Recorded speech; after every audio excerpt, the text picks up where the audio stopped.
Just got back out of seeing The Long Walk. And if you think to yourself, Jargunza, you look tired, that's because I am. I'm emotionally drained. There's only two pieces of media that have ever made me cry.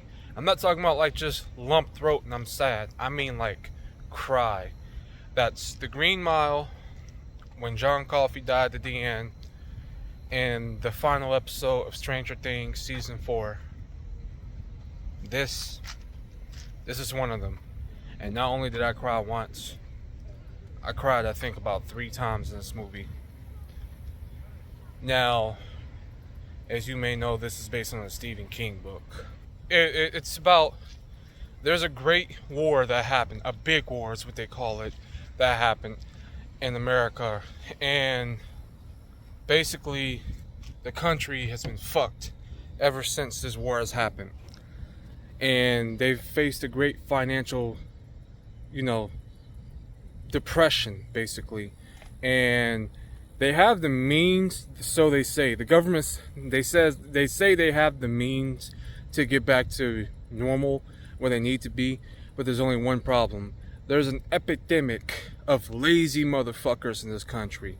So they created The Long Walk to inspire people. They pick 50 men, 50 boys from one from each state to take part of this long walk, and it's very simple. All you gotta do is walk until you give up. Keep up the speed of 3 miles per hour. If you fall under, you'll get 3 warnings, and if you fall under, they'll shoot you dead. This movie, man, it's like when you hear that plot of the movie, that's what the movie is going to be about. You think to yourself, oh, this is going to be just a basic boring movie of a bunch of people walking until they die. This movie is so much more than that. It is gore. It is so disgustingly gory, more than I thought it was going to be. There are some disgusting scenarios in here that I wouldn't have not. I mean, I guess it would make sense that would happen, but it's just, I think what makes it so scary is because of how real it is. And I think what also makes it even more scary is the fact that what's happening is not too far-fetched, because it's all a part of a corrupt government putting us into a situation, a state of mind that we feel as if this is your only option out of depression. Like, so you either do it or don't, and then you might lose your life of it for for our great cause, and we'll make you think it's your great cause, but it's up to you.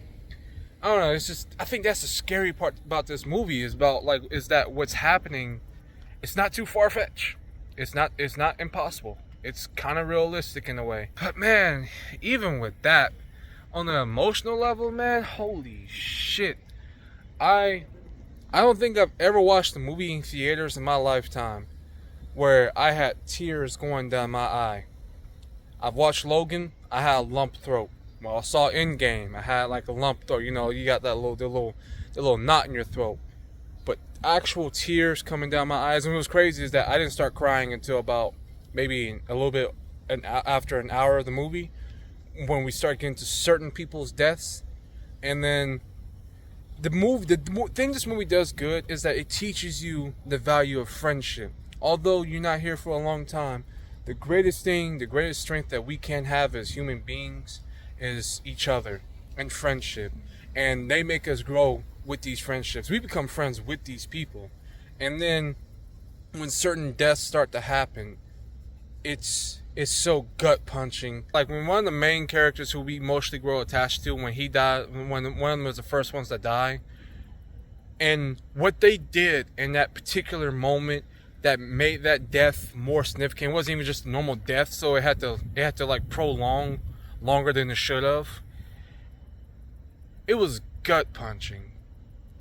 That's when I was like, I don't know how they're gonna top this movie after that scene. I'm over here, got tears on my face and shit. I don't think nothing's gonna get worse than that. And they did it again with another fucking scene that just made me cry once again. And then they did it one more time just for good measure.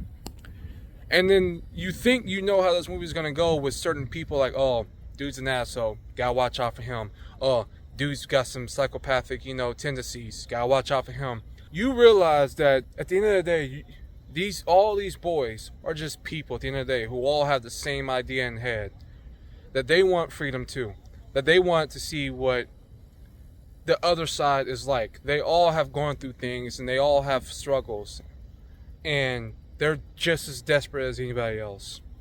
The music in this movie is phenomenal. Performance in this movie is phenomenal. Mark Hamill, you made me absolutely hate you.